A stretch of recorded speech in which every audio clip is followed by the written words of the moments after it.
जय जोहार। हमर छत्तीसगढ़ की शुरुआत करेंगे बड़ी खबर के साथ। बिलासपुर से ब्रेकिंग न्यूज। मिशन अस्पताल पर बड़ा एक्शन हुआ है। अतिक्रमण दस्ते ने बुलडोजर चलाकर करोड़ों की सरकारी जमीन पर खड़ा बेजा कब्जा हटा दिया। इसका दरअसल व्यावसायिक इस्तेमाल हो रहा था। कमिश्नर कोर्ट ने लीज समाप्ति के आदेश को सही ठहराया था। अस्पताल के ओपीडी, आईसीयू और अन्य हिस्से को प्रशासन ने कब्जे में ले लिया है। जर्जर भवन घोषित करने के बाद निगम ने बुलडोजर चलाया है। करोड़ों की सरकारी जमीन पर यह कब्जा किया हुआ था।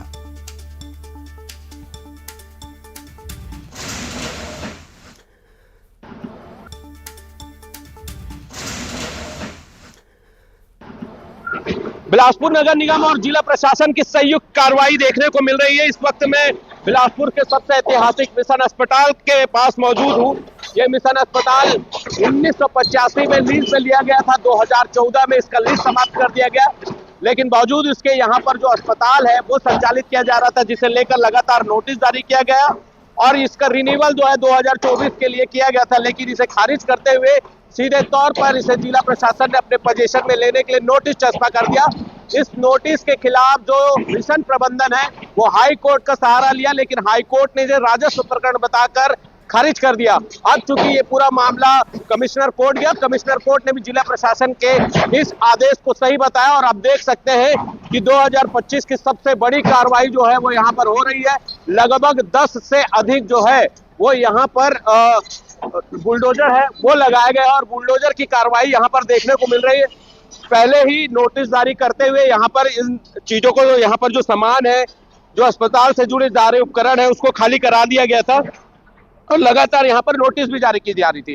नोटिस के बाद आज सुबह तड़के यहाँ पर अतिक्रमण हटाने की कार्रवाई देखने को मिल रही है। भवन जो है जर्जर हो चुका था। जर्जर भवन में भी व्यावसायिक उपयोग किया जा रहा था। यहाँ पर रेस्टोरेंट वगैरह खोल दिया गया था। इसके साथ ही इस अस्पताल का संचालन किया जा रहा था। कहीं ना कहीं एक खतरा जो है वो यहाँ पर बना हुआ था। और सहयोगी उमेश आपको नजर आ रहे होंगे, हमारे साथ जुड़े हुए उमेश। उमेश, आपने जिक्र किया 2025 की सबसे बड़ी कार्रवाई, ये अब तक की कई बड़ी कार्रवाई में से एक होगी।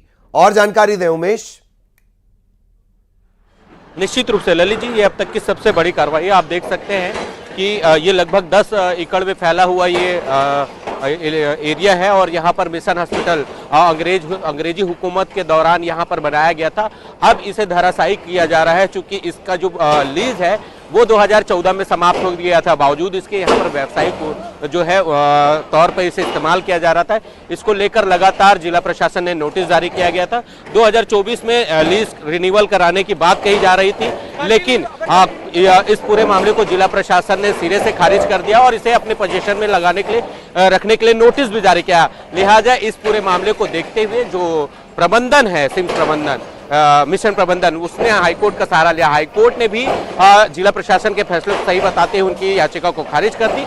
कमिश्नर कोर्ट गया, कमिश्नर कोर्ट ने भी जिला प्रशासन के फैसले को सही बताया और अब चूंकि सुबह तड़के यहाँ पर मौके पर जो है अतिक्रमण दस्ता पहुंचा हुआ है निगम का। जिला प्रशासन, तमाम जो पुलिस प्रशासन के अधिकारी है वो यहाँ पर मौके पर पहुंचे हुए और अतिक्रमण की तोड़ने की कार्रवाई जो है वो देखी जा सकती है। ये बताया जा रहा है कि यहाँ 2014 से खत्म हो गया था लीज, बावजूद उसके यहाँ पर अस्पताल संचालित किया जा रहा था और मरीजों का यहाँ उपचार किया जा रहा था, जो एक खतरा था। और चूंकि ये भवन जर्जर हो चुकी थी, आए दिन यहाँ पर किसी न किसी तरीके की घटनाएं निकलकर सामने आ रही थी। लिहाजा इसे देखते हुए जिला प्रशासन ने एक बड़ा फैसला लेते हुए इसकी जो लीज की जो अपील की गई थी बढ़ाने की, वो अवधि को समाप्त करते हुए अपने पोजीशन में ले लिया है। नोटिस जारी होने के बावजूद भी यहाँ पर जो प्रबंधन है वो इसका जवाब नहीं दे रहा था। लिहाजा अलग अलग दिनों में यहाँ पर पहले तो सामानों को हटाने की कार्रवाई की गई। अब चूंकि यहाँ पर बुलडोजर की कार्रवाई देखने को मिल रही है, 10 से अधिक बुलडोजर यहाँ पर लगाए गए हैं।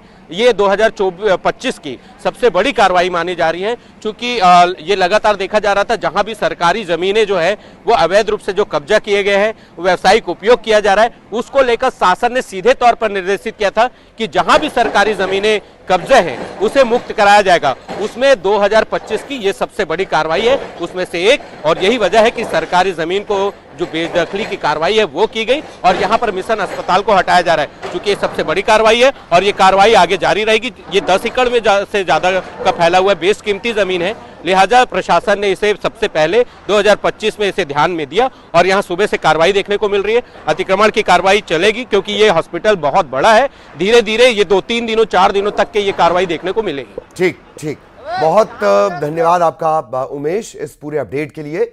सहयोगी उमेश मौके पर ही मौजूद हैं, वहीं से उन्होंने पूरी कार्रवाई के बारे में अपडेट भी दिया और तस्वीरें भी दिखाई। इधर एचएमपी वायरस को लेकर छत्तीसगढ़ स्वास्थ्य विभाग अलर्ट है। वायरस को लेकर स्वास्थ्य विभाग की एक अहम बैठक हुई। स्वास्थ्य मंत्री श्याम बिहारी जायसवाल ने ये बैठक ली। स्वास्थ्य विभाग की टीम को पूरी तरह तैयार, मुस्तैद, अलर्ट रहने के लिए कहा गया है। स्वास्थ्य विभाग ने आम जनता को भी जागरूक करने के निर्देश दिए हैं, अफसरों को दिए हैं।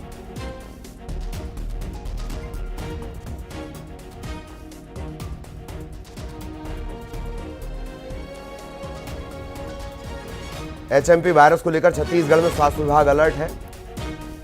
एक अहम बैठक हुई है। स्वास्थ्य मंत्री श्याम बिहारी जायसवाल ने बैठक ली है। विभाग के अफसरों को किसी भी परिस्थिति के लिए पूरी तरह से तैयार, सतर्क, अलर्ट रहने के निर्देश दिए गए हैं। कहा यह भी जा रहा है कि लोगों को भी थोड़ा जागरूक इसे लेकर किया जाए। एचएमपी वायरस को लेकर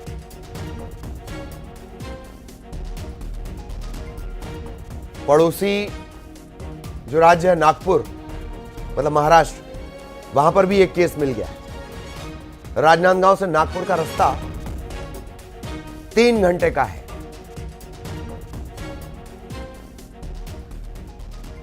सहयोगी तनु इस वक्त हमारे साथ जुड़ी हुई है। तनु के पास आपको लिए चलेंगे। तनु, महत्वपूर्ण बैठक, जरूरी निर्देश, क्या अपडेट? जी बिल्कुल, देखिए देश भर में एचएमपीवी वायरस के बढ़ते संक्रमण को देखते हुए छत्तीसगढ़ भी जो है अलर्ट मोड पर आ गया है और इसी कड़ी में बीते दिनों हेल्थ मिनिस्टर ने एक बड़ी बैठक इसको लेकर बुलाई थी और इस बैठक में हेल्थ डिपार्टमेंट के सभी जो अधिकारी थे वो मौजूद रहे और इस बैठक में एचएमपीवी वायरस को को निपटाने की जो है वो रणनीति जो है इसमें बनाई गई थी और इस दौरान जो है तमाम गाइडलाइन भी जो है उस पर भी बात की गई थी। और इस दौरान हेल्थ मिनिस्टर श्याम बिहारी जायसवाल का कहना है कि छत्तीसगढ़ में हालांकि एचएमपीवी वायरस का एक भी केस जो है वो सामने नहीं आया है, लेकिन उससे पहले भी एहतियात बरतने की जरूरत है। और इसके साथ ही एचएमपीवी जो वायरस है वो कोरोना संक्रमण जैसा नहीं है, लेकिन कुछ सिम्टम्स इसके हैं जो वो है मिलते जुलते हैं। इसके साथ ही उन्होंने लोगों से नहीं घबराने की अपील की है। साथ ही उन्होंने कहा है कि एहतियात बरतने की जो है बहुत आवश्यकता है। इसके साथ ही सभी जो अस्पताल है वहां पर आईसीयू, वेंटिलेटर, इसके साथ ही नॉर्मल बेड की व्यवस्था जो है सुनिश्चित करने के उन्होंने निर्देश दिए। इसके साथ में जो सभी मेडिकल स्टोर्स हैं वहां उसके इलाज के लिए पर्याप्त मेडिसिन की उपलब्धता जो है वो सुनिश्चित करने की बात उन्होंने कही है। हालांकि छत्तीसगढ़ में इसका एक भी केस सामने नहीं आया, लेकिन उसके पहले ही हेल्थ डिपार्टमेंट जो है वो पूरी तरह से अलर्ट मोड पर आ गया है और उनका कहना है कि अगर आगे कभी भी इन केस इस तरह की स्थिति जो है छत्तीसगढ़ में अगर नजर आती है तो हेल्थ डिपार्टमेंट पहले से ही अलर्ट रहे, पहले से ही पूरी तैयारी जो है वो कर ली जाए। और इसी कड़ी में जो हेल्थ डिपार्टमेंट है वो पहले से ही पूरी तैयारी में जो है वो जुट गया है। इसके साथ ही हेल्थ मिनिस्टर ने आमजन को जागरूक करने की बात भी कही है। साथ ही उन्होंने कहा है कि आमजन भी छत्तीसगढ़ में हालांकि कोई केस नहीं मिला है, लेकिन फिर भी एहतियात बरतने की जो है आवश्यकता है। इसके साथ ही जो उसके सिम्टम्स है, जो वायरस के सिम्टम्स है, उसके आधार पर गाइडलाइन जारी करने के भी निर्देश दिए। तो एक तरह से पहले से ही सरकार जो हेल्थ डिपार्टमेंट है वो पूरी तरह से अलर्ट मोड पर आ गई है ताकि कभी भी इस तरह का कंडीशन जो है छत्तीसगढ़ में बनता है तो उसे आसानी से निपटाया जा सके। जी बिल्कुल बिल्कुल, बहुत धन्यवाद आपका तनु इस अपडेट के लिए। सहयोगी तनु विस्तार से जानकारी दे रही थी। एहतियातन अलर्ट पर रखा गया है पूरी टीम को। बलौदाबाजार में अवैध शराब का जोरों से कारोबार होता है। अवैध महुआ शराब बनाने के अड्डे पर न्यूज़ 18 की टीम पहुंची। कटगी स्थित नर्सरी के पास से बड़ी मात्रा में अवैध महुआ शराब बनाई जा रही थी। बड़ी मात्रा में पॉलीथीन मिले हैं, बोरियां मिली हैं। कई बार कार्रवाई की जाती है, लेकिन शराब का अवैध कारोबार रुकने का नाम नहीं ले रहा।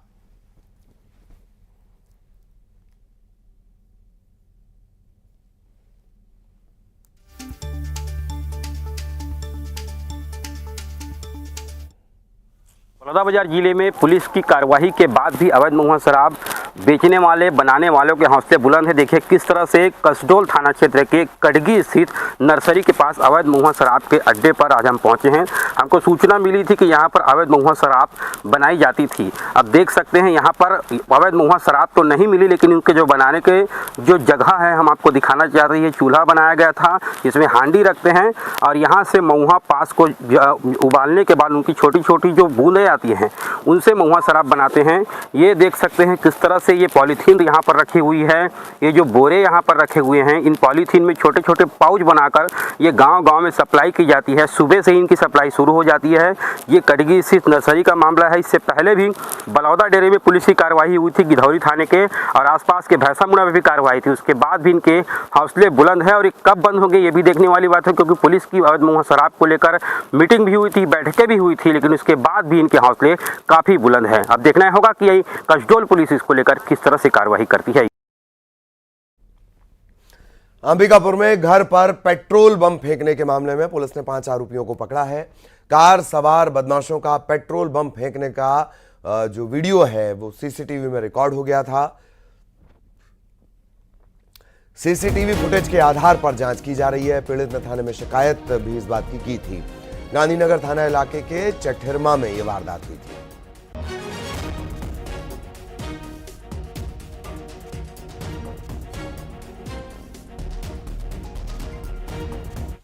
दुर्ग में कर्नाटक बैंक में लाखों की हेराफेरी का मामला सामने आया है। संदिग्ध लेन देन सामने आया है। 86 लाख का ये ट्रांजैक्शन है और जो खाता धारक हैं जिनका अकाउंट है ये, उन सभी को थाने बुलाया गया है। मोहन नगर पुलिस इस मामले की पड़ताल कर रही है।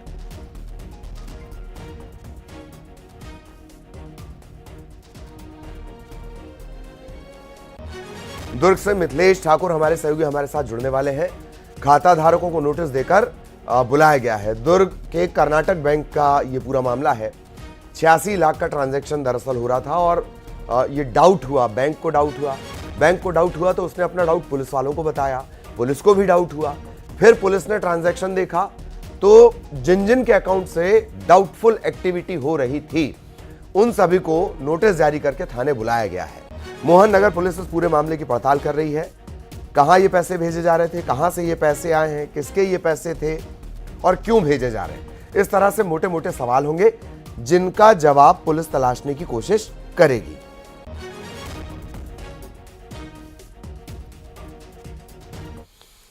छत्तीसगढ़ में प्राइवेट स्कूल एसोसिएशन ने शिक्षा विभाग के खिलाफ मोर्चा खोल दिया है। 5वीं और 8वीं बोर्ड परीक्षा का विरोध किया गया है।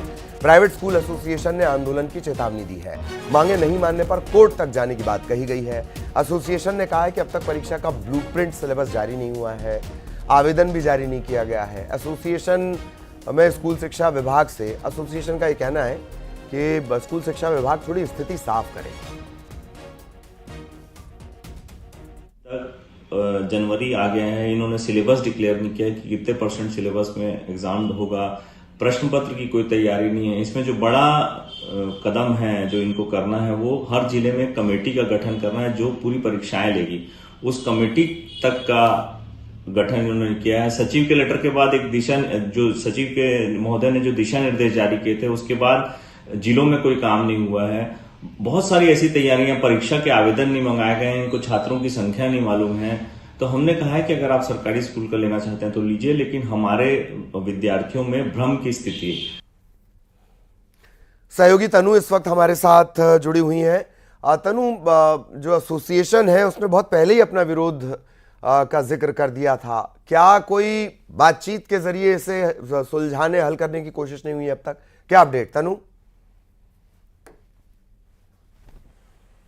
जी बिल्कुल, देखिए नवंबर माह में कैबिनेट की बैठक में जो साय सरकार है उन्होंने 5वीं 8वीं बोर्ड एग्जाम कराने का फैसला लिया था और उनके इस फैसले पर अब प्राइवेट स्कूल एसोसिएशन जो है वो विरोध कर रहे हैं। उन्होंने मोर्चा खोला है और उनका कहना है कि सरकार जो है अभी बोर्ड एग्जाम के लिए जो है प्राइवेट स्कूल्स को छूट दे दे, लेकिन सरकारी स्कूल का अगर उन्हें बोर्ड एग्जाम लेना है तो वो ले सकते हैं, क्योंकि एसोसिएशन का कहना है, उन्होंने स्कूल शिक्षा विभाग को एक लेटर भी जारी किया है और इस लेटर में लिखा है कि अभी तक एग्जाम को लेकर ना ही किसी तरह का ब्लूप्रिंट जारी किया है, ना ही कोई अधिसूचना जारी हुई। इसके अलावा जो है क्वेश्चन पेपर्स हैं वो भी रेडी नहीं हुए हैं, और जिसमें सबसे महत्वपूर्ण चीज ये है कि डिस्ट्रिक्ट लेवल पर जो कमेटी जो है वो एग्जाम लेती है, उस कमेटी का भी अभी तक गठन नहीं किया गया है। यहाँ तक कि जो अभ्यर्थियों के जो है सिलेबस है वो अभी कंप्लीट नहीं हुए हैं, और उन्होंने ना ही ये जानकारी दी गई है कि सिलेबस का कितना % पाठ्यक्रम जो है एग्जाम में आएगा। इसके साथ में ही जिस तरह से 10वीं और 12वीं के बोर्ड एग्जाम्स होते हैं तो पहले ही एप्लीकेशन फॉर्म भरा दिया जाता है, तो अभी 5वीं और 8वीं के स्टूडेंट्स को इस तरह का एप्लीकेशन फॉर्म भी नहीं भराया गया है। साथ ही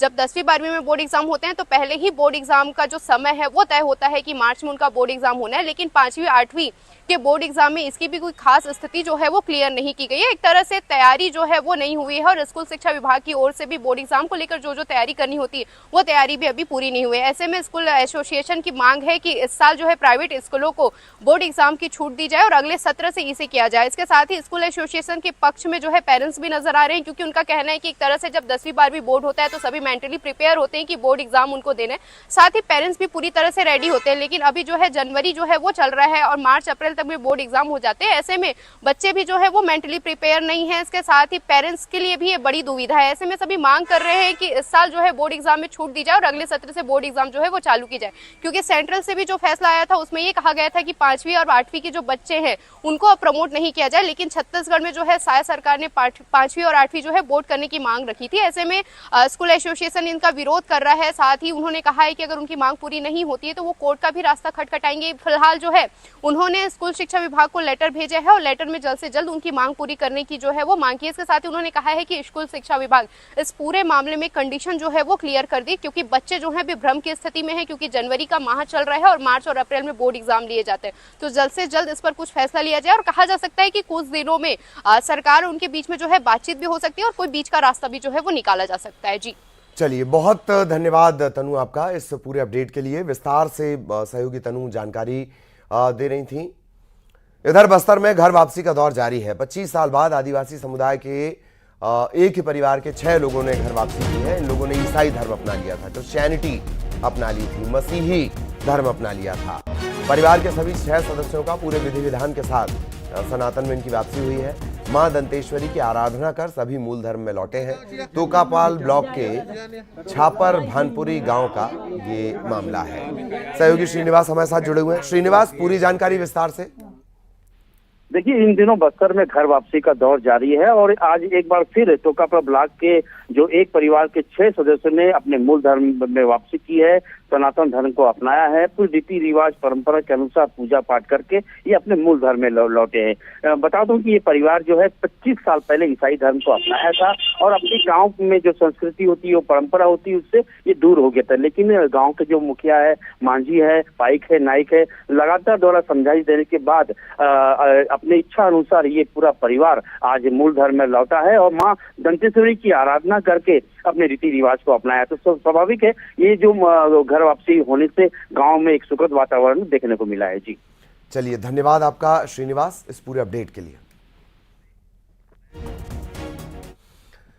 कुटरू में नक्सली हमले में एक और खुलासा हुआ है। जवानों से भरी गाड़ी को निशाना बनाने के लिए नक्सलियों ने तकरीबन 50 से 60 किलो एक्सप्लोजिव का इस्तेमाल किया था, बारूद का। मौत के इस सामान को सड़क से 5 से 6 फीट नीचे दबाकर रखा गया था। बस्तर के अंदरूनी इलाकों में दर्जनों ऐसी सड़कें हैं जिनके नीचे बारूद दफन है, दफन क्या कहना चाहिए, प्लांटेड है। इनसे बचने की कोई कारगर तकनीक भी नहीं है। बम निरोधक दस्ते के पास मौजूद मेटल डिटेक्टर की जो क्षमता होती है वो तकरीबन 1.5 फीट होती है। 1.5 फीट नीचे तक के ही आईईडी को ये ट्रेस कर सकती है। इसके अलावा एंटी लैंडमाइन व्हीकल भी 25 किलो तक का विस्फोट झेल सकता है। इसलिए आज भी बारूदी विस्फोट नक्सलियों के लिए एक बड़ा हथियार है। बीते 24 साल में बस्तर में 1197 ब्लास्ट हुए हैं। 1313 जवान इसमें शहीद हुए हैं। कल दोपहर को कुटरू बेदरे मार्ग पर नक्सलियों ने एक शक्तिशाली बारूदी विस्फोट किया था, जिसकी जद में आकर हमारे 8 जवान शहीद हो गए। न्यूज 18 की टीम इस वक्त कुटरू मार्ग पर ही मौजूद है और आप मेरे पीछे देख सकते हैं कि सुरक्षा बल के जो जवान है इस वक्त डी माइनिंग की कार्रवाई कर रही है। दरअसल डी माइनिंग क्या होती है मैं आपको विस्तृत बता दूं। सड़क के नीचे जो मौत का सामान दफन होता है, जो बारूद एक्सप्लोजिव दफन होता है, उसे इसी मेटल डिटेक्टर की मदद से ट्रेस करने की कोशिश की जाती है। लेकिन एक बात महत्वपूर्ण बात बता दूं कि ये मेटल डिटेक्टर की कार्रवाई उतनी कारगर नहीं होती। अगर कारगर होती तो कल शायद ये घटना नहीं होती। वजह यह है कि इसे डिटेक्ट करने की इसकी क्षमता काफी कम होती है। भैया कितने तक डिटेक्ट करता है ये? कितने भैया कितने फीट तक डिटेक्ट करता है नीचे ये मेटल डिटेक्टर? 1.5 फीट तक। तो अपन आमतौर पर किधर सिर्फ 1.5 फीट तक ही देख पाते हैं। आप जरा समझे कि हमारे पास तकनीकी खामियां क्या है। 1.5 फीट तक ये मेटल डिटेक्टर यहाँ आमतौर पर जो एक्सप्लोजिव है उसे डिटेक्ट कर पाती है जमीन के नीचे क्या है। लेकिन कल जिस तरह से अम्बेली नाला के पास विस्फोट किया गया, उसकी जो गहराई थी काफी ज्यादा थी। इस बात से आप अंदाजा लगा सकते हैं कि 1.5 फीट तक हम डिटेक्ट कर सकते हैं। लेकिन जो कल जो ब्लास्ट हुआ उस काफी कई फीट नीचे नक्सलियों ने बम को प्लांट कर रखा था, और यही वजह है कि डिटेक्ट ना हो पाने की वजह से एक बड़ा हादसा हो गया। हमने 8 जवानों को खो दिया। कुटरू मार्ग से न्यूज़ 18 के लिए पी रंजन दास। और कुटरू ब्लास्ट में शहीद जवान का उनके गांव में अंतिम संस्कार नहीं हो पाया। बुधराम कोरसा का अंतिम संस्कार बरदेला में हुआ। शहीद जवान बड़े तुंगाली के रहने वाले थे, लेकिन नक्सलियों के डर के चलते उनका गांव में अंतिम संस्कार नहीं हो पाया।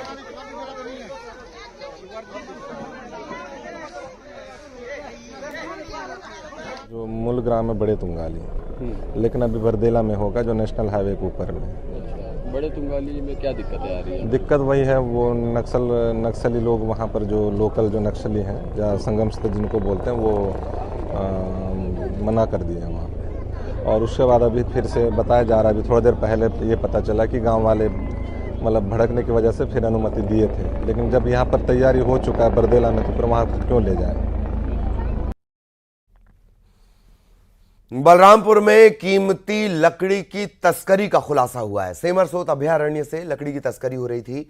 अवैध इमारती लकड़ी और लग्जरी कार जब्त की गई है। मुखबिर की सूचना पर वन विभाग की टीम ने घेराबंदी कर इन्हें दबोचा है। इमारती लकड़ी की तस्करी हो रही थी अवैध तरीके से।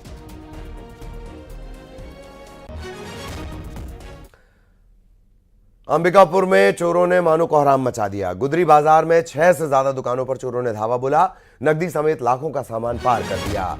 चोरी की वारदात के बाद व्यापारियों में काफी गुस्सा है। व्यापारियों ने पुलिस की गश्ती पर भी सवाल खड़े किए हैं। कोतवाली थाना इलाके के गुदरी बाजार में ये पूरी घटनाएं हुई हैं।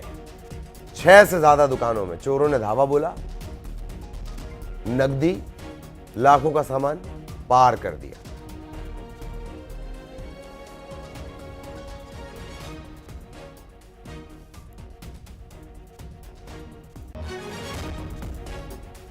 अंबिकापुर में गुदरी बाजार में 6 से ज्यादा दुकानों में चोरों ने धावा बोला। नकदी रखी हुई थी, सामान रखा हुआ था, जो वो चोर सकते थे सभी चोरी करके ले गए। व्यापारियों में इसके बाद काफी गुस्सा है। उनका कहना है कि अगर पुलिस की गश्ती प्रॉपर हो रही है तो क्या ये चोरी की वारदात हो सकती थी।